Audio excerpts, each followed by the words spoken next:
وَلَقَدْ يَسَّرْنَا الْقُرْآنَ لِلذِّكْرِ فَهَلْ مِن مُّدَّكِرٍ۔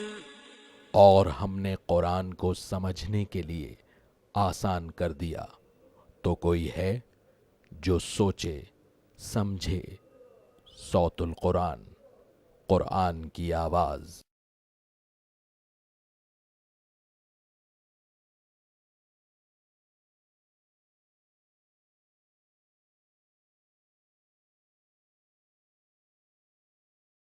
نحمده ونصلي على رسوله الكريم اما بعد فاعوذ بالله من الشيطان الرجيم بسم الله الرحمن الرحيم والمحصنات من النساء الا ما ملكت ايمانكم كتاب الله عليكم وأحل لكم ما وراء ذلكم ان تبتغوا باموالكم محصنين غير مسافحين فما استمتعتم به منهن فآتوهن أجورهن فريضة ولا جناح عليكم فيما تراضيتم به من بعد الفريضة إن الله كان عليما حكيما صدق الله العظيم۔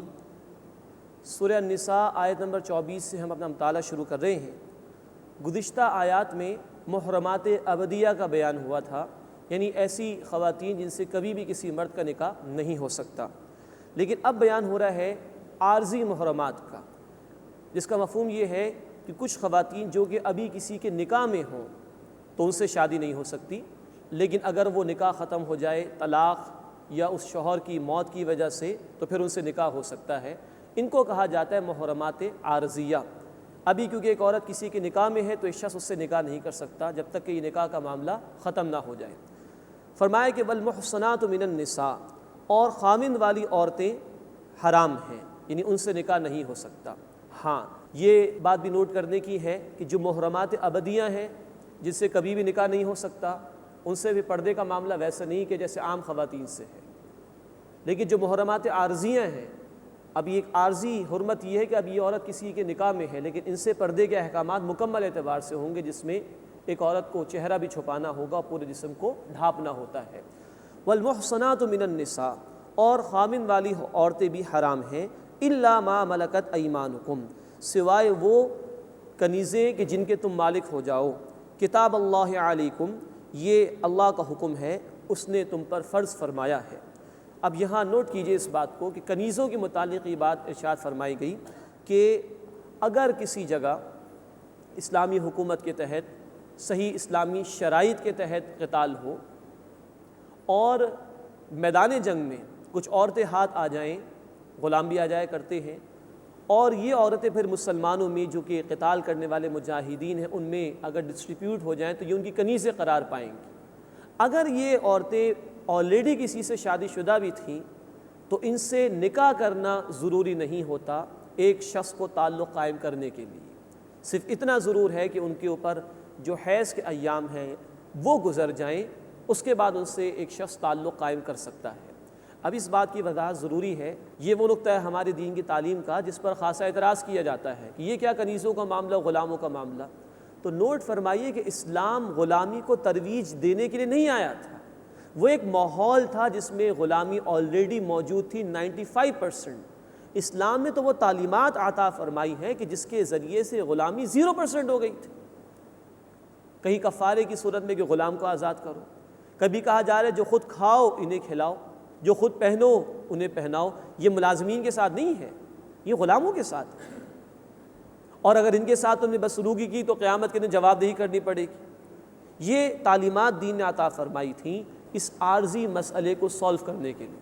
یہی وجہ ہے کہ آج مسلم دنیا میں کہیں آپ کو کوئی شخص غلام نظر نہیں آئے گا، کوئی کنیز بنتی ہوئی عورت نظر نہیں آئے گی۔ جبر ہونا، ظلم ہونا ایک الگ بات ہے، لیکن انسٹیٹیوشن کے طور پہ غلام بنایا جانا اور کنیز بنایا جانا کہیں مسلم ممالک میں کہیں نہیں۔ دوسری بات یہ نوٹ فرمائیے کہ کسی آزاد عورت کو یا کسی آزاد مرد کو غلام یا کنیز نہیں بنایا جا سکتا خرید و فروخت کر کے۔ یہ مسئلہ ایک عارضی مسئلہ ہے، جنگ ہو رہی ہے صحیح اسلامی شرائط کے ساتھ، جو لوگ میدان میں آگے لڑنے کے لیے، اب اگر وہ قید بنیں گے تو ان کا اسٹیٹس کیا ہوگا آخر؟ پرزنرز آف وار کے متعلق کیا کیا جائے گا آخر؟ تو یہ انسٹیٹیوشن اس کے لیے دیا گیا ہے، یہ ایک عارضی انسٹیٹیوشن ہے، نہ کہ دائمی ہے۔ حالت جنگ میں مسئلہ پیش آ گیا تو اب ان کا اسٹیٹس کیا ہوگا؟ قرآن نے یہ بھی کہا سورہ محمد صلی اللہ علیہ وسلم میں فدیہ لے کر چھوڑ دو، احسان کر کے چھوڑ دو، بات ختم ہو گئی۔ لیکن اگر یہ معاملہ نہیں کیا گیا تو اسلامی جو اتھارٹی ہوگی، جو مسلمانوں کی اتھارٹی ہوگی، اس کے تحت غلام یا کنیز جن مردوں اور عورتوں کو بنایا جائے گا وہ مسلمان مجاہدین میں ڈسٹریبیوٹ ہوں گے، اور یہ بھی وہ کہ جو میدان جنگ میں آ گئے ہیں۔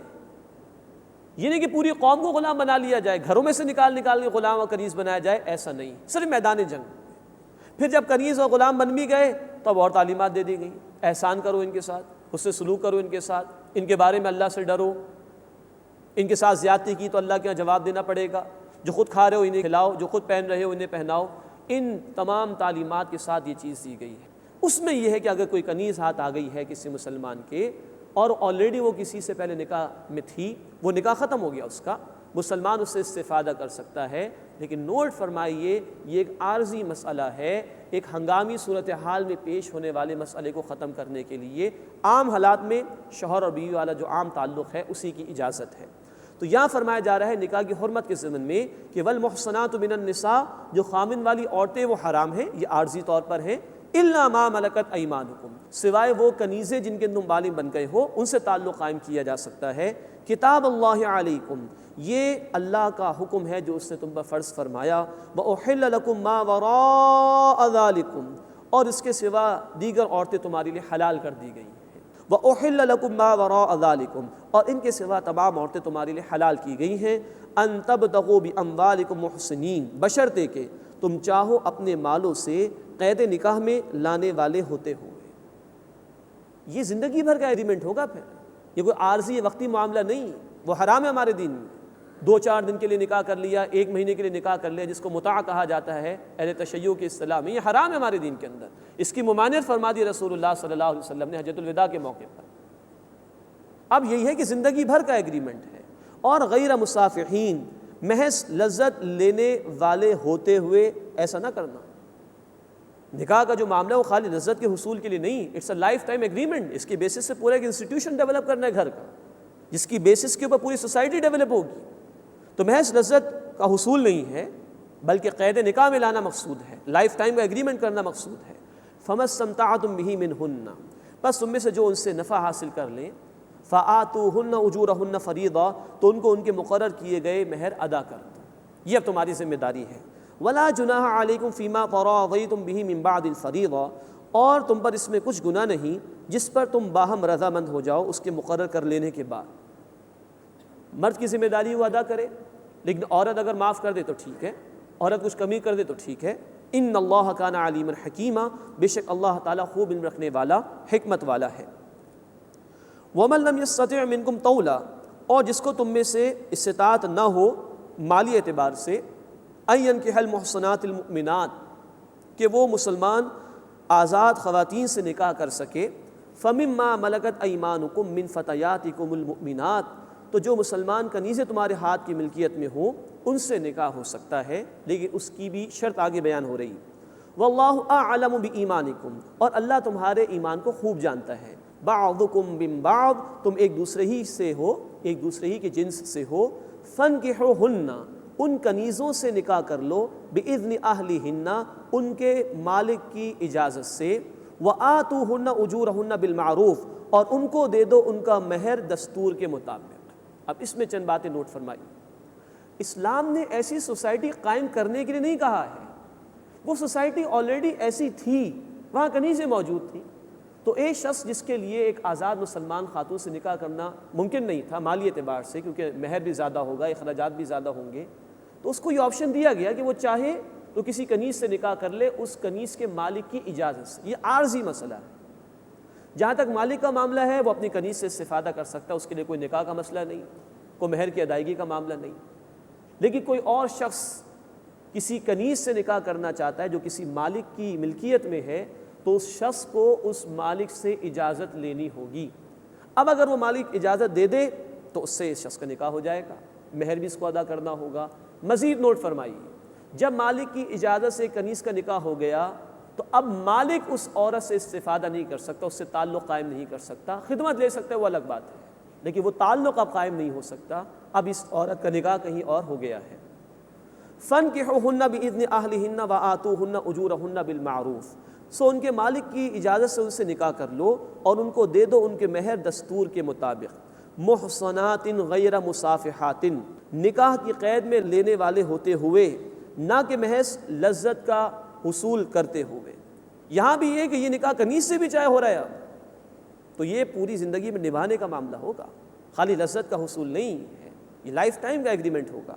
ولا متخذات اخدان، اور نہ ہی آشنائی کرنے والیاں اور چوری چھپے ہو کر ایسا کوئی کام ہو، بالکل علی الاعلان ہوگا۔ نکاح ہی تو ہے جو علی الاعلان ہوتا ہے، وہ تو زنا ہے جو چوری چھپے کیا جاتا ہے۔ اب آپ ان الفاظ سے نوٹ فرمائیں کہ نکاح کی حیثیت کیا ہے ہمارے دین میں۔ لائف ٹائم کا ایگریمنٹ، صرف لذت کا حصول نہیں، مہر کی ادائیگی بھی اس میں شامل ہے، یہ چوری چھپے ہوئے جانے والا معاملہ نہیں بلکہ علی الاعلان ہوگا۔ پاکیزگی کے ساتھ اس رشتے میں منسلک ہونے کی تلقین ہمارے دین نے کی ہے، یہ تعلیم ہمارے دین کی ہے، جس کے پاکیزہ نتائج کیا ہو سکتے ہیں؟ بچوں کو ماں کی گود میں پرورش کا موقع ملے گا، معاشرے کو ذمہ دار افراد میسر آ سکیں گے۔ یہ ڈیوائن ورژن ہے معاشرتی تعلیمات کا۔ ایک ورژن وہ ہے جو آج ہم مغرب کی سوسائٹی میں دیکھتے ہیں، خاندانی نظام برباد ہو چکا، نکاح کا معاملہ ختم ہو گیا، طلاق کی کوئی شرح ہی نہیں رہی، اس سے کہ نہ نکاح ہو رہے نہ طلاق کا کوئی معاملہ ہے۔ ہمیں خود ڈیسائیڈ کرنا چاہیے، آیا ہم ڈیوائن ورژن کو پسند کرتے ہیں جس میں گھر مضبوط ہے، جس میں خاندان مضبوط ہے، جس میں سوسائٹی مضبوط ہے، یا ہمیں وہ معاشرہ چاہیے کہ جس میں آج ایک عورت کھلونا بن کر رہ گئی ہے، ایک ماں کہتی ہے کہ میری اولاد مجھے سال میں ایک مرتبہ کرسمس کے موقع پر کارڈ بھیجتی ہے تو میں خوش ہو جاتی ہوں، جس میں اعتبار نہیں ہے کہ اس اولاد کے والد کا نام کیا ہے۔ ہمیں خود فیصلہ کرنا چاہیے، ہم ڈیوائن ورژن کو پسند کرنا چاہتے ہیں یا اس ورژن کو کہ جو اللہ کی تعلیمات سے کوسوں دور اور انسانیت کو تباہی کی طرف لے جانے والا ہے۔ اللہ ہمیں اپنی تعلیمات پر عمل کرنے کی توفیق عطا فرمائے۔ فَإِذَا أُحْصِنَّ، پھر جب یہ کنیزیں نکاح میں آ جائیں، فَإِنْ أَتَيْنَ بِفَاحِشَةٍ، پھر اگر وہ بے حیائی کا کام کریں، فَعَلَيْهِنَّ نِصْفُ مَا عَلَى الْمُحْصَنَاتِ مِنَ الْعَذَابِ، تو ان پر نصف سزا ہے اس کے مقابلے میں جو آزاد عورتوں پر ہے۔ یہ مسئلہ بھی سمجھنے کی ضرورت ہے۔ ہم پڑھ چکے ہیں کہ غیر شادی شدہ مرد یا عورت زنا کا ارتکاب کرے، ثبوت پیش ہو جائے تو 100 کوڑوں کی سزا ہے، سورہ نور آیت نمبر 2، اور شادی شدہ مرد یا عورت زنا کرے تو رجم کی سزا ہے، احادیث کی روشنی میں، سنت کی روشنی میں، اور امت کا اجماع بھی ہے۔ یہاں یہ مسئلہ بیان کیا جا رہا ہے کہ کوئی کنیز اگر جرم کا ارتکاب کرے، یعنی زنا کا جرم، تو اس پر آدھی سزا ہوگی اس کے مقابلے میں جو آزاد عورت کو دی جائے گی۔ اس پر امت کے علماء کا اتفاق ہے، چاہے یہ کنیز شادی شدہ ہو یا غیر شادی شدہ، آدھی سزا دی جائے گی، یعنی 100 کوڑے تھے آزاد عورت کے لیے تو اس کو 50 کوڑے لگائے جائیں گے، چاہے شادی شدہ ہو یا غیر شادی شدہ۔ اور اسی پر قیاس کیا علماء نے، غلام کی بھی یہی سزا ہے کہ غلام بھی اگر ارتکاب کرے تو 50 کوڑے اس کو لگائے جائیں گے۔ اس کی وجہ یہ ہے کہ جو کنیز یا غلام ہوا کرتے ہیں وہ ایک جبر کے تحت زندگی بسر کرتے ہیں، کسی کے سپرویژن میں زندگی بسر کرتے ہیں، ان کے لیے بے حیائی کے ارتکاب کے مواقع نسبتاً کم ہیں، پھر ان کو خاندان کی سپورٹ بھی حاصل نہیں ہوا کرتی عام طور پر، تو ان کے لیے کم چانسز ہیں گناہ کے ارتکاب کے، اور حفاظت اور سپورٹ بھی کم ہے۔ ان کے مقابلے میں آزاد مرد اور عورت، ان کے لیے چانسز بھی زیادہ ہیں، امکانات بھی زیادہ ہیں، ان کو پھر نکاح کے بندھن کی سپورٹ بھی حاصل ہے، خاندان کی سپورٹ بھی حاصل ہے۔ ان تمام سپورٹس کے بعد اگر وہ ارتکاب کرے تو ان کو پوری سزا ہے، لیکن غلام اور کنیز کے لیے بالاتفاق آدھی ہی سزا ہے، 50 کوڑوں کی۔ ذَلِكَ لِمَنْ خَشِيَ الْعَنَتَ مِنْكُمْ، یہ تم میں سے اس کے لیے ہے جو اندیشہ کرے برائی میں پڑنے کا، یعنی جو شخص کسی کنیز سے نکاح پر تیار ہو رہا ہے، یہ اس کے لیے جس کو اندیشہ ہو کہ وہ گناہ میں ملوث ہو جائے گا۔ فرمایا وَأَن تَصْبِرُوا خَيْرٌ لَكُمْ، اور اگر تم صبر کرو تو یہ تمہارے لیے بہتر ہے۔ اس سے کہ بہرحال کنیز جو بھی ہو وہ ان اخلاق کی حامل نہیں ہو سکتی جو کسی آزاد عورت کے اخلاق ہوں گے، جو شریف زادی ہو، جس کو خاندان کی سپورٹ حاصل ہو۔ اور پھر یہ کہ کنیزوں کو بھی معاشرے میں کوئی زیادہ اچھی نگاہوں سے کوئی نہیں دیکھتا ہوگا۔ وَأَن تَصْبِرُوا، اور اگر تم صبر کرتے رہو، خیر لکم، یہی تمہارے لیے بہتر ہے۔ واللہ غفور الرحیم، اور اللہ تعالیٰ بہت بخشنے والا، مسلسل رحم فرمانے والا ہے۔ یرید اللہ لیبین لکم، اللہ چاہتا ہے کہ تمہارے لیے واضح فرما دے، یہ احکامات ہیں اس کے۔ وَيَهْدِيَكُمْ سُنَنَ الَّذِينَ مِن قَبْلِكُمْ، اور چاہتا ہے کہ تم سے پہلے لوگوں کے طریقوں کی تمہیں ہدایت عطا فرمائے۔ اللہ ہمیشہ سے موجود ہے، خاندانی نظام ہمیشہ سے یہی رہا ہے، شوہر اور بیوی کا تعلق، اس کے ذریعے سے گھر کی تعمیر اور اس کے ذریعے سے پھر معاشرے کی تعمیر۔ تو اللہ نے جو ہدایات انسانیت کی بھلائی کے لیے پہلے عطا فرمائی، اللہ وہ تمہیں بھی عطا فرما رہا ہے۔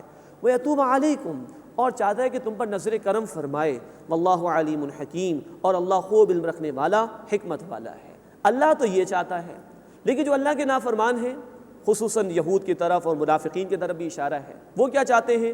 وَاللَّهُ يُرِيدُ أَن يَتُوبَ عَلَيْكُمْ، اللہ تو یہ چاہتا ہے کہ تمہاری طرف توجہ فرمائے۔ وَيُرِيدُ الَّذِينَ يَتَّبِعُونَ الشَّهَوَاتِ أَن تَمِيلُوا مَيْلًا عَظِيمًا، اور اب اشارہ ہو رہا ہے یہود و منافقین کی طرف۔ اللہ چاہتا ہے کہ تم پر نظر کرم فرمائے، لیکن یہود و نصارہ یا یہ مشرکین، یہ اللہ کے باغی، یہ کیا چاہتے ہیں؟ وَيُرِيدُ الَّذِينَ يَتَّبِعُونَ الشَّهَوَاتِ أَن تَمِيلُوا مَيْلًا عَظِيمًا، اور جو لوگ خواہشات کی پیروی کرتے ہیں وہ چاہتے ہیں کہ تم رائے ہدایت سے پھر جاؤ بہت ہی دور۔ وہ چاہتے ہیں کہ برسہ برس سے چیزیں چلی آ رہی ہیں ہمارے ہاں، یہ عورت کو میراث میں حق دے دیا گیا، یہ یتیموں کی کفالت کی بات ہو رہی ہے، یہ نکاح کا حکم دیا جا رہا ہے، یہ زنا سے منع کیا جا رہا ہے۔ یہ بات ان کو بری لگ رہی تھی، معاذ اللہ، یہ بات ان کو پریشان کن لگ رہی تھی۔ تو اللہ نظر کرم فرمانا چاہتا ہے، اللہ ہدایت دینا چاہتا ہے، اور اللہ کے باغی و نافرمان چاہتے ہیں کہ تم برائیوں میں پڑے رہو، نافرمانی میں پڑے رہو، چاہے نظام تباہ ہو جائے، چاہے گھر برباد ہو جائے، چاہے سوسائٹی تباہی سے دوچار ہو جائے، وہ یہ چاہتے ہیں۔ وَيُرِيدُ الَّذِينَ يَتَّبِعُونَ الشَّهَوَاتِ أَن تَمِيلُوا مَيْلًا عَظِيمًا، اور وہ لوگ جو خواہشات کی پیروی کرتے ہیں وہ چاہتے ہیں کہ تم رائے ہدایت سے بہت زیادہ دور پھر جاؤ۔ یرید اللہ ان یخفف عنکم، اللہ چاہتا ہے کہ تم سے بوجھ کو ہلکا فرما دے۔ طرح طرح کی رسومات، طرح طرح کا جبر جو لوگوں نے قائم کر دیا تھا اس معاشرے کے اندر، اور آج بھی طرح طرح کی رسومات ہیں، اللہ کی نافرمانی پر مبنی کام ہے، اللہ ہلکا فرمانا چاہتا ہے، اللہ آسانی فرمانا چاہتا ہے۔ سورہ البقرہ آیت 185 میں کہا گیا یرید اللہ بکم الیسر ولا یرید بکم العسر، اللہ تمہارے لیے آسانی فرمانا چاہتا ہے، تمہیں مشکل میں ڈالنا نہیں چاہتا۔ وہی بات یہاں پر فرمائی گئی یرید اللہ ان یخفف عنکم، اللہ چاہتا ہے کہ تم سے بوجھ کو ہلکا فرما دے۔ وخلق الانسان ضعیفا، اور انسان کمزور پیدا کیا گیا ہے۔ اس اللہ کو پتہ ہے کہ یہ میرا بندہ کمزور ہے، اس اللہ ہی نے رحمت فرما کر یہ ہدایات عطا فرمائی جس میں سراسر ہمارا ہی بھلا ہے، ورنہ ہماری عقل، ہم کمزور ہیں، وہ محدود ہے، ہمارا علم وہ محدود ہے، ہماری صلاحیتیں وہ محدود ہے، ہم اپنے نفع نقصان کو واقعتاً سمجھ نہیں سکتے، اللہ سمجھتا ہے۔ واللہ یعلم وانتم لا تعلمون، اللہ جانتا ہے تم نہیں جانتے، اس نے جو کچھ عطا فرمایا وہ سراسر ہماری بھلائی کے لیے ہے۔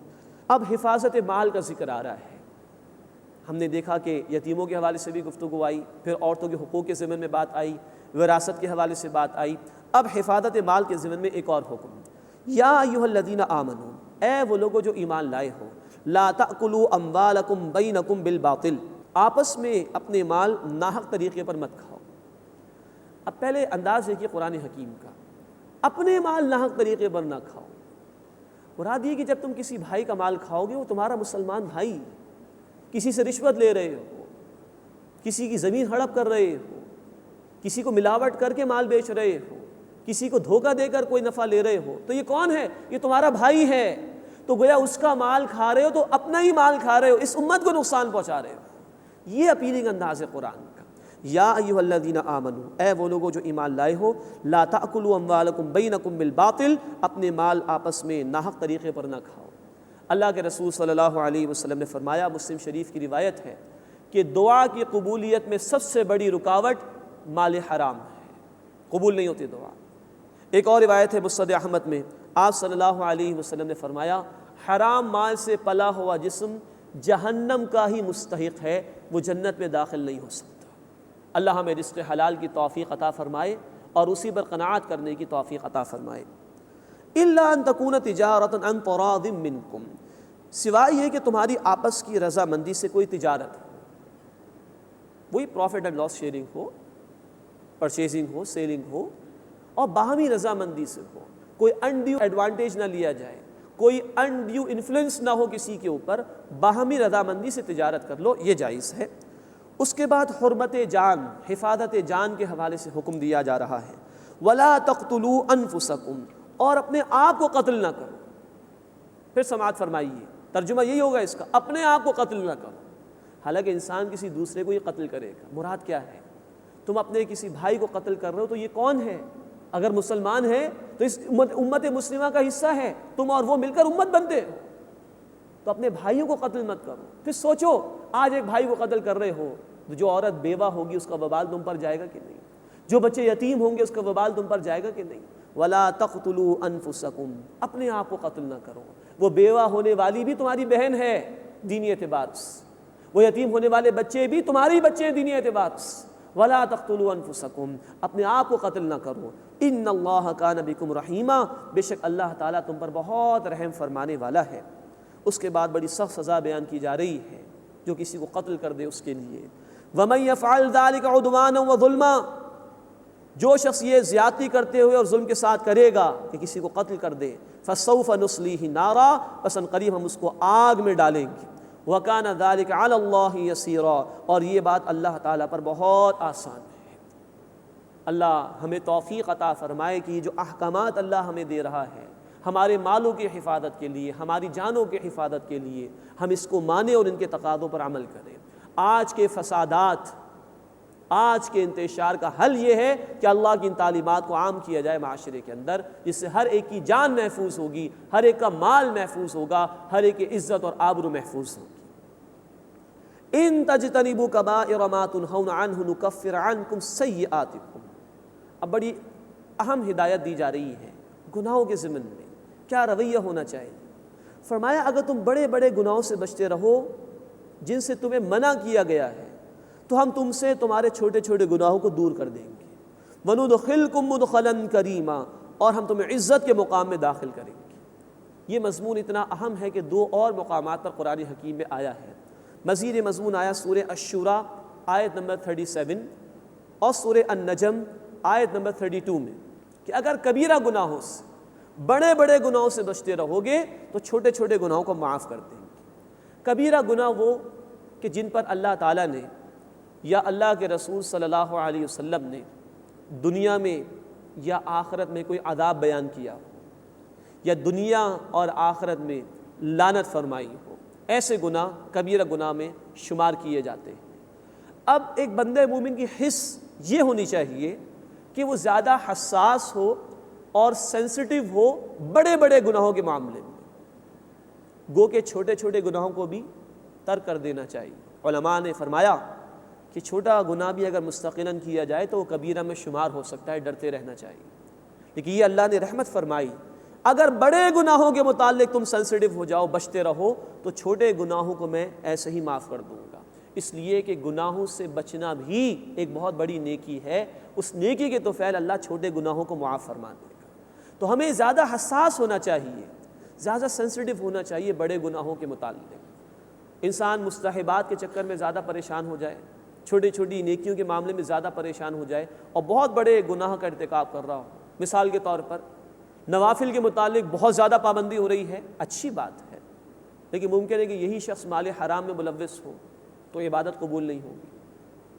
بسم اللہ پڑھ کر کھانا کھا رہے ہیں، بہت اچھی بات ہے، یہ نیکی کرنی چاہیے، مسنون طریقہ یہی ہے کہ یہ بھی دیکھنا چاہیے جو کچھ میں لقمہ کھا رہا ہوں یہ حرام کا تو نہیں ہے، یہ ریشو پروپورشن بگڑنا نہیں چاہیے۔ تو زیادہ حساس ہونا چاہیے بڑے گناہوں کے معاملے میں، کبیرہ گناہوں کے معاملے میں، تو چھوٹے گناہوں کو اللہ انشاءاللہ خود ہی معاف فرما دیں گے۔ اللہ ہمیں بڑے گناہوں سے بھی بچنے کی توفیق عطا فرمائے اور چھوٹے گناہوں سے بھی بچنے کی توفیق عطا فرمائے۔ ان تجتنبوا کبائر ما تنہون عنہ نکفر عنکم سیئاتکم، اگر تم بڑے بڑے گناہوں سے بچتے رہو گے جن سے تمہیں منع کیا گیا ہے تو ہم تم سے تمہارے چھوٹے گناہوں کو دور کر دیں گے۔ وندخلکم مدخلا کریما، اور ہم تمہیں عزت کے مقام میں داخل کریں گے۔ ولا تتمنوا ما فضل اللہ بہ بعضکم علی بعض، اور آرزو نہ کرو اس کی جو اللہ نے بڑائی عطا فرمائی ہے تم میں سے بعض کو بعض پر۔ للرجال نصیب مما اکتسبوا، مردوں کے لیے حصہ ہے اس میں سے جو انہوں نے اعمال کیے۔ وللنساء نصیب مما اکتسبن، اور عورتوں کے لیے ان اعمال میں سے حصہ ہے جو انہوں نے سر انجام دیے۔ واسألوا اللہ من فضلہ، اور اللہ سے اس کا فضل مانگو۔ ان اللہ کان بکل شیء علیما، بے شک اللہ تعالیٰ ہر شے کا علم رکھنے والا ہے۔ اب یہاں بڑی اصولی بات بیان کی جا رہی ہے۔ اللہ نے تمام لوگوں کو پیدا کیا، مرد کو بھی عورت کو بھی، کسی کو مرد بنایا کسی کو عورت بنایا، کسی کو زیادہ مال دیا کسی کو کم دیا، کسی کو خوبصورت بنایا کسی کو زیادہ خوبصورت نہیں بنایا، کسی کو صلاحیت زیادہ دی کسی کو کم دی۔ یہ اللہ کی تقسیم ہے اور پر حکمت ہے، اللہ ہی بہتر جانتا ہے، اس کی فکر زیادہ نہ کرو۔ ہاں اصل شے ہے جہاں انسان کا اختیار ہے، خوبصورت ہونے نہ ہونے کا کوئی اختیار نہیں، زیادہ مال ہونے نہ ہونے کا انسان کے پاس اختیار نہیں، زیادہ قوت ہونے یا کم قوت ہونے کا معاملہ انسان کے اختیار میں نہیں، جہاں تک نیکیاں کرنے کا معاملہ ہے، اللہ کی اطاعت کرنے کا معاملہ، یہ انسان کے اختیار میں ہے۔ اس کے متعلق فرمایا کہ مردوں کے لیے وہ ہوگا جو انہوں نے اعمال کیے ہوں گے، اور عورتوں کے لیے اس میں سے حصہ جو انہوں نے اعمال کیے ہوں گے۔ یہ اشارہ اس بات کی طرف ہے کہ مردوں کو ایک درجہ فضیلت اللہ نے دی ہے، اس کا ذکر آگے چل کر آ رہا ہے آیت نمبر 34 میں۔ وہ اللہ کا نظام ہے، اللہ کی ایک تقسیم ہے، اس پر زیادہ توجہ نہیں ہونی چاہیے۔ اصل شے یہ ہے کہ نیکی کرنے کے لیے میدان سب کے لیے کھلا ہوا ہے، مردوں کے لیے بھی اور عورتوں کے لیے بھی، اور اسی پر انسان جواب دے۔ یہ اختیاری شے ہے، آدمی اپنے اختیار سے نیک بھی بن سکتا ہے اور برائی بھی کر سکتا ہے، یہ اختیاری شے ہے، اسی کی بنیاد پر اللہ کے ہاں جواب دہی ہے، اس پر فوکس زیادہ ہونا چاہیے انسان کا۔ فرمایا کہ اللہ سے اس کا فضل مانگو، بے شک وہ ہر شے کا خوب علم رکھنے والا ہے۔ وَلِكُلٍّ جَعَلْنَا مَوَالِيَ مِمَّا تَرَكَ الْوَالِدَانِ وَالْأَقْرَبُونَ، اور ہم نے ہر ایک کے لیے وارث مقرر کر دیے ہیں اس مال میں سے جو چھوڑ جائیں والدین اور رشتہ دار۔ وَالَّذِينَ عَقَدَتْ أَيْمَانُكُمْ فَآتُوهُمْ نَصِيبَهُمْ، اور جن لوگوں سے تمہارا کوئی معاہدہ ہو چکا ہے تو ان کو ان کا حصہ دے دو۔ اب ہم پڑھ چکے ہیں آیت نمبر 11 اور 12 میں اسی صورت میں کہ وراثت کی تقسیم، اس کے لیے اللہ نے احکامات بیان کر دیے، شوہر اور بیوی، والدین اور اولاد، ان کے حصے مقرر فرما دیے، تو یہ تو طے ہو گیا۔ اس کے علاوہ کچھ لوگ ہو سکتے ہیں، جیسے کہ صحابہ اکرام رضی اللہ تعالیٰ عنہ مجمعین کا معاملہ تھا، مواخات کا رشتہ، انصار اور مہاجرین کا آپس میں رشتہ۔ اب وہ ایک دوسرے کے ترکے میں تو حصے دار نہیں بن سکتے تھے، لیکن یہ رشتہ قائم ہو گیا تھا مواخات کا، بھائی چارے کا، ہمدردی کا۔ تو کہا کہ جن سے تمہارا کوئی معاہدہ ہے ان کو کچھ تم دے سکتے ہو، اور اس کی صورت شریعت نے یہ بیان کی ہے کہ 1/3 مال کی حد تک انسان وصیت کر سکتا ہے غیر وارث کے لیے۔ وارثوں کے حصے اللہ نے مقرر فرما دیے، لیکن کوئی دوست ہو سکتا ہے، کسی سے کوئی قلبی لگاؤ اور تعلق ہو سکتا ہے، انسان کسی کو دینا چاہتا ہے تو 1/3 مال کی حد تک وصیت کر کے جا سکتا ہے، یوں اس حکم پر وصیت کے ذریعے سے عمل ہو سکتا ہے۔ ان اللہ کان علی کل شیء شہیدا، بے شک اللہ تعالیٰ ہر شے پر از خود گواہ ہے، تمہارے ایک ایک عمل کو وہ دیکھتا ہے۔ الرجال قوامون علی النساء، مرد عورتوں پر حاکم ہیں، نگران ہیں، منتظم ہیں۔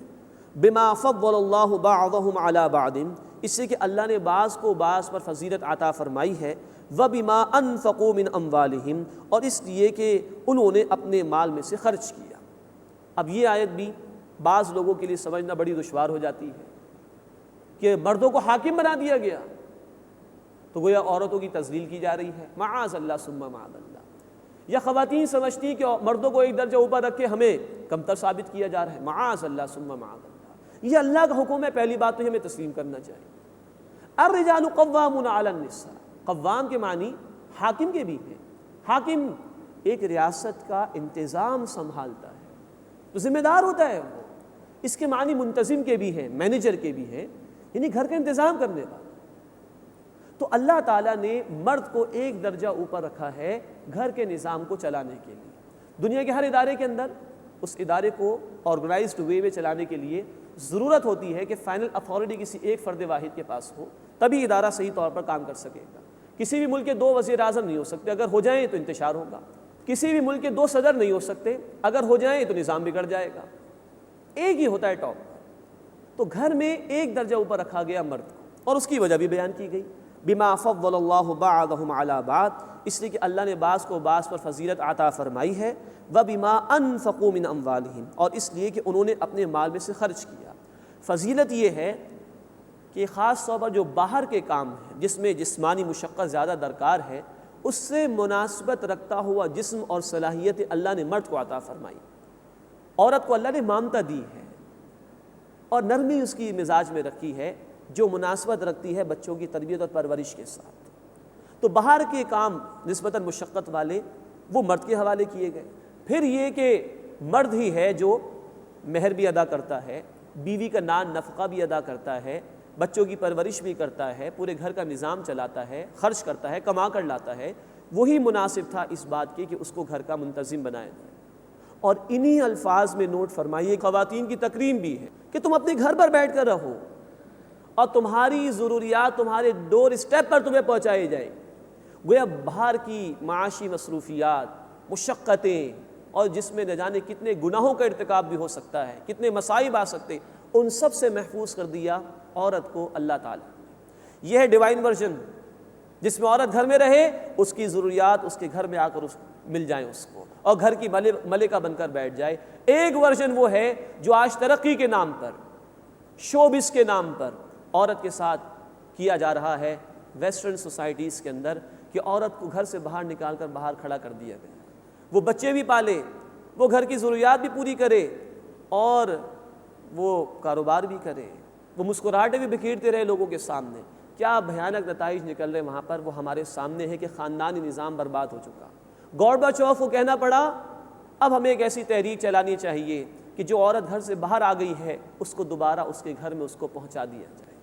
الرجال قوامون علی النساء، مرد عورتوں پر حاکم ہیں، نگران ہیں، منتظم ہیں، بما فضل اللہ بعضهم علی بعض، اس لیے کہ اللہ نے بعض کو بعض پر فضیلت عطا فرمائی، وبما انفقوا من اموالہم، اور اس لیے کہ انہوں نے اپنے اموال میں سے خرچ کیا۔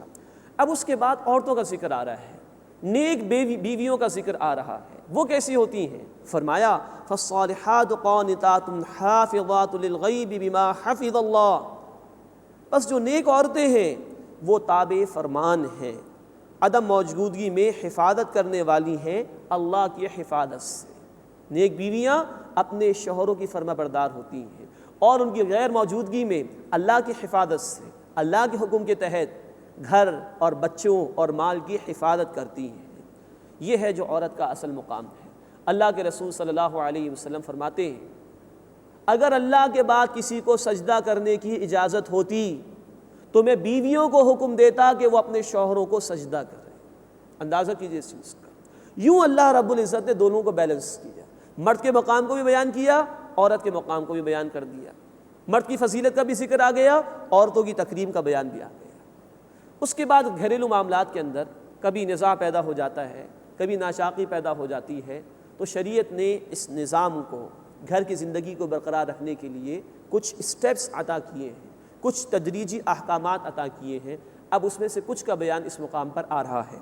فرمایا کہ واللاتی تخافون نشوزہن فعظوہن واہجروہن فی المضاجع واضربوہن، اور تمہیں ڈر ہو عورتوں کی طرف سے بدخوئی کا، بغاوت کا، بے عملی کا، نافرمانی کا، فعظوہن، پس انہیں سمجھاؤ، یہ پہلا اسٹیپ ہے۔ نمبر 2 واہجروہن فی المضاجع، انہیں بستروں میں تنہا چھوڑ دو، علیحدہ کر دو۔ نمبر 3 واضربوہن، اور ان کو مارو۔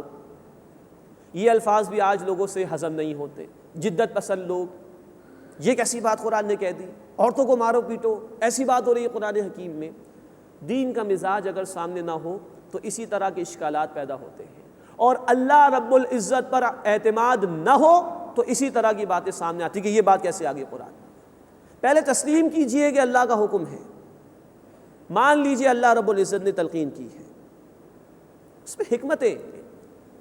دین یہ چاہتا ہے کہ آخری حد تک اس نظام کو ٹوٹنے سے بچایا جائے، اور گھر کی بات کو گھر کے اندر ہی سولو کرا دیا جائے، یہ بات باہر نہ جائے۔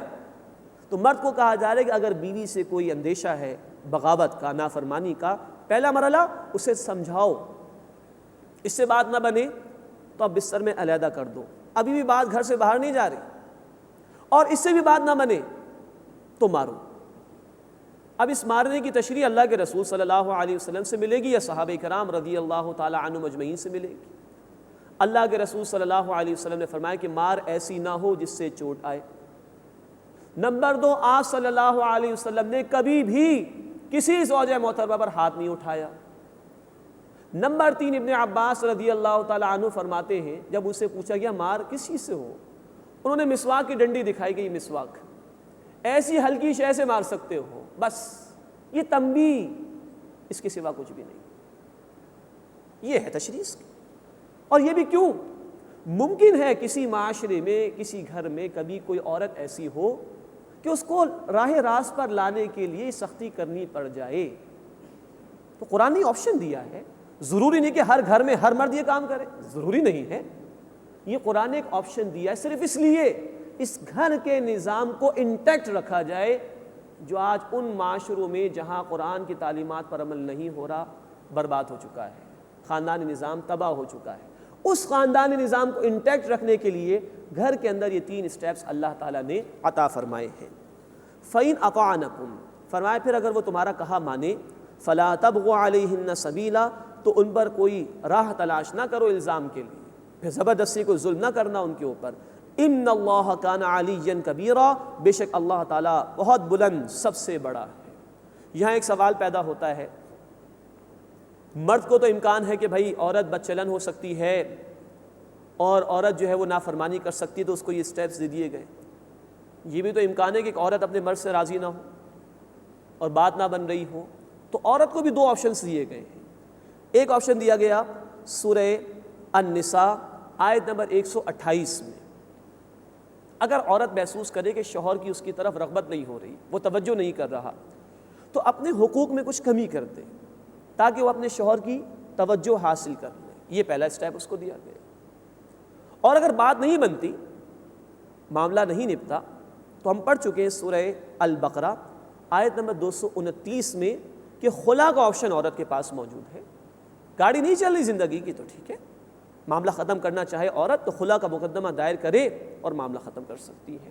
یہ ہے توازن اللہ رب العزت کی تعلیمات کا. لیکن اللہ چاہتا یہ ہے، اصل فوکل پوائنٹ یہ ان تعلیمات کا، یہ گھر کا نظام مضبوط رہے. اللہ ہمیں ان تعلیمات کا فہم عطا فرمائے اور ان پر عمل کرتے ہوئے اپنے گھروں کو مضبوط کرنے کی توفیق عطا فرمائے. اس کے بعد یہ بات بتائی جا رہی ہے، اگر معاملہ گھر میں سالو نہیں ہو رہا تو اب کیا کیا جائے. فرمایا وَإِنْ خِفْتُمْ شِقَاقَ بَيْنِهِمَا، اور اگر تم ڈرو ان دونوں کے درمیان ضد سے، کشمکش سے، فَبَعَثُوا حَكَمًا مِّنْ أَهْلِهِ وَحَكَمًا مِّنْ أَهْلِهَا، تو مقرر کرو ایک حکم یعنی فیصلہ کرنے والا مرد کے خاندان سے اور ایک حکم عورت کے خاندان سے. اب یہ مسئلہ گھر سے باہر آ گیا گویا کہ، اور معلومات ہو ہی جاتی ہیں، تو باقی لوگ بھی ایسے نہیں کہ تماشا دیکھتے رہیں، نہیں، ان کو سولو کرانا چاہیے. اب مسئلہ گھر سے باہر آیا تو ایک فیصلہ کرنے والا مرد کے خاندان سے، ایک فیصلہ کرنے والا عورت کے خاندان سے ان کو لیا جائے اور وہ فیصلہ کرانے کی، معاملے کو سلجھانے کی کوشش کریں. اِن یریدا اصلاحا، اگر وہ دونوں صلح چاہیں گے. اس کے متعلق دونوں آراء ہے مفسرین کی، یہ دونوں فیصلہ کرنے والے اگر چاہیں گے کہ اصلاح ہو جائے، یا شوہر اور بیوی دونوں چاہیں گے کہ اصلاح ہو جائے، یوفق اللہ بینہما، اللہ ان دونوں کے درمیان موافقت پیدا فرما دے گا. ان اللہ کان علیما خبیرا، بے شک اللہ تعالیٰ خوب علم رکھنے والا، خوب خبر رکھنے والا ہے. اس کے بعد اگلی آیت میں معاشرتی ہدایات دی جا رہی ہیں. ان ہدایات کے حوالے سے کچھ باتیں ہم پڑھ چکے ہیں سورہ البقرہ آیت 83 میں. مزید یہ معاشرتی ہدایات آئیں گی سورۃ الانعام رکو نمبر 19 اور سورہ بنی اسرائیل رکو نمبر 3 اور 4 میں. ہمارا دین ایک مکمل نظام زندگی ہے. جہاں وہ گھر کی زندگی کے لیے رہنمائی دیتا ہے، وہاں دیگر حقوق العباد کو ادا کرنے کا حکم بھی دیتا ہے. جہاں یہ دین اللہ کی عبادت میں نماز، روزہ، زکوٰۃ، حج کا حکم دیتا ہے، وہاں بندوں کے ساتھ حسن سلوک کا بھی حکم دیتا ہے. اب یہی خوبصورت تعلیمات نوٹ فرمائیے. وَاعْبُدُوا اللَّهَ، اور اللہ کی عبادت کرو، وَلَا تُشْرِكُوا بِهِ شَيْئًا، اور اس کے ساتھ کسی کو شریک نہ کرو، وَبِالْوَالِدَيْنِ إِحْسَانًا، اور والدین کے ساتھ اچھا سلوک کرو، وَبِذِي الْقُرْبَى وَالْيَتَامَى وَالْمَسَاكِينِ، اور رشتہ داروں اور یتیموں اور محتاجوں کے ساتھ اچھا سلوک کرو، وَالْجَارِ ذِي الْقُرْبَى وَالْجَارِ الْجُنُبِ وَالصَّاحِبِ بِالْجَنبِ، اور رشتہ دار پڑوسی کے ساتھ اور اجنبی پڑوسی کے ساتھ اور ساتھ بیٹھنے والے ہم مجلس کے ساتھ اچھا سلوک کرو. یہاں قرآن نے رشتہ داروں کی 3 اقسام بیان کی. ایک وہ رشتہ دار جو ہمارا پڑوسی بھی ہے، اس کا حق سب سے زیادہ ہے. ایک وہ رشتہ دار جو اجنبی ہے لیکن اس کا بھی حق ہے. پڑوسیوں کا اتنا حق ہے کہ اللہ کے رسول صلی اللہ علیہ وسلم فرماتے ہیں، بخاری شریف کی حدیث ہے، کہ جبریل علیہ السلام اتنی مرتبہ میرے پاس آئے اور اتنی مرتبہ مجھے پڑوسیوں کے حقوق کو ادا کرنے کی تلقین کی گئی کہ مجھے محسوس ہونے لگا کہ پڑوسیوں کے لیے وراثت میں حصہ مقرر کر دیا جائے. اتنی تلقین ہے. اور ایک اور حدیث آپ صلی اللہ علیہ وسلم کی بخاری اور مسلم شریف میں، آپ نے فرمایا اللہ کی قسم وہ مومن نہیں، اللہ کی قسم وہ مومن نہیں، اللہ کی قسم وہ مومن نہیں، 3 مرتبہ قسم کھا کے کہا۔ صحابہ لرز گئے، اللہ کے رسول کس کے متعلق کہہ رہے ہیں؟ فرمایا وہ شخص کہ جس کی تکلیفوں سے اس کا پڑوسی محفوظ نہ ہو، اللہ کی قسم وہ مومن نہیں، اللہ کی قسم وہ مومن نہیں، اللہ کی قسم وہ مومن نہیں۔ یہ تعلیم ہے ہمارے دین کی۔ پڑوسیوں کے ساتھ اچھا سلوک کرو، let's have a better society to live, ایک اچھا معاشرہ کریٹ کرو جہاں ہر ایک کو حق میسر آ رہا ہو، نہ کہ یہ کہ اس کو تکلیف پہنچائی جا رہی ہو۔ اور قرآن کی تعلیم کی انتہا دیکھیے، فرمایا وَالصَّاحِبِ بِالْجَنبِ، اور جو پہلو کا ساتھی ہے اس کے ساتھ بھی حسن سلوک کرو، یہ بھی پڑوسی ہے۔ ایک استاد کے 2 شاگرد، یہ پہلو کے ساتھی، ساتھ رہنے والے، ایک سفر میں ٹرین ہے، جہاز ہے، بس ہے، ساتھ بیٹھنے والے وہ پڑوسی ہو گئے۔ ایک مسجد کے چند نمازی پڑوسی ہو گئے، تھوڑی سی دیر کے لیے بھی کوئی جگہ ہو گیا، قرآن نے کہا اس کے ساتھ بھی حسن سلوک کرو۔ اس سے بڑھ کر اور کیا خوبصورت تعلیم ہو سکتی ہے کہ ہر لمحے دوسروں کے ساتھ احسان، ہر لمحے دوسروں کے ساتھ بھلائی کی کوشش کرو۔ یہ خوبصورت تعلیمات ہے، اللہ ہمیں اس پر عمل کرنے کی توفیق عطا فرمائے۔ وابن السبیل، اور مسافروں کے ساتھ اچھا سلوک کرو۔ وما ملکت ایمانکم، اور جو تمہاری ملکیت میں ہے، غلام اور کنیز، ٹھیک ہے ایک عارضی مسئلہ ہے لیکن اگر ہوں تو ان کے ساتھ بھی حسن سلوک کرو۔ ان اللہ لا يحب من کان مختالا فخورا، بے شک اللہ تعالیٰ اترانے والے اور بڑائی مارنے والے کو پسند نہیں فرماتا۔ یہ تکبر کرنے والے کون ہیں؟ آگے فرمایا کنجوس، تکبر آئے تو انسان پہ خرچ نہیں کرتا مال۔ فرمایا الذین یبخلون ویأمرون الناس بالبخل، یہ وہ لوگ ہیں جو بخل یعنی کنجوسی کرتے ہیں اور دوسروں کو بھی کنجوسی سکھاتے ہیں۔ وَيَكْتُمُونَ مَا آتَاهُمُ اللَّهُ مِنْ فَضْلِهِ، اور چھپاتے ہیں وہ جو اللہ نے انہیں اپنے فضل سے عطا فرمایا۔ یہود کی طرف اشارہ ہے کہ کتاب میں سے وہ آیات چھپائیں جس میں رسول اللہ صلی اللہ علیہ وسلم کی بشارات موجود تھیں، اور اللہ کے راستے میں مال بھی خرچ نہیں کرتے تھے۔ وَأَعْتَدْنَا لِلْكَافِرِينَ عَذَابًا مُهِينًا، اور ہم نے کفر کرنے والوں کے لیے ذلت والا عذاب تیار کر رکھا ہے۔ وَالَّذِينَ يُنْفِقُونَ أَمْوَالَهُمْ رِئَاءَ النَّاسِ، اور وہ لوگ جو اپنا مال لوگوں کو دکھانے کے لیے خرچ کرتے ہیں۔ وَلَا يُؤْمِنُونَ بِاللَّهِ وَلَا بِالْيَوْمِ الْآخِرِ، اور ایمان نہیں رکھتے اللہ پر اور آخرت کے دن پر۔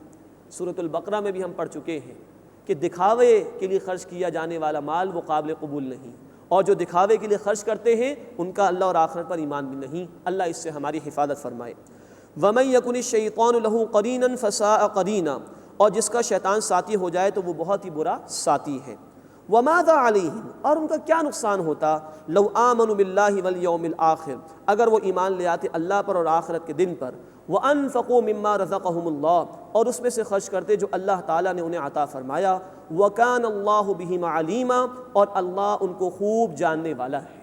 اللہ اپنی آیات کا فہم ہمیں عطا فرمائے اور ان کے تقاضوں پر عمل کرنے کی توفیق عطا فرمائے۔ وآخر دعوانا ان الحمد للہ رب العالمین۔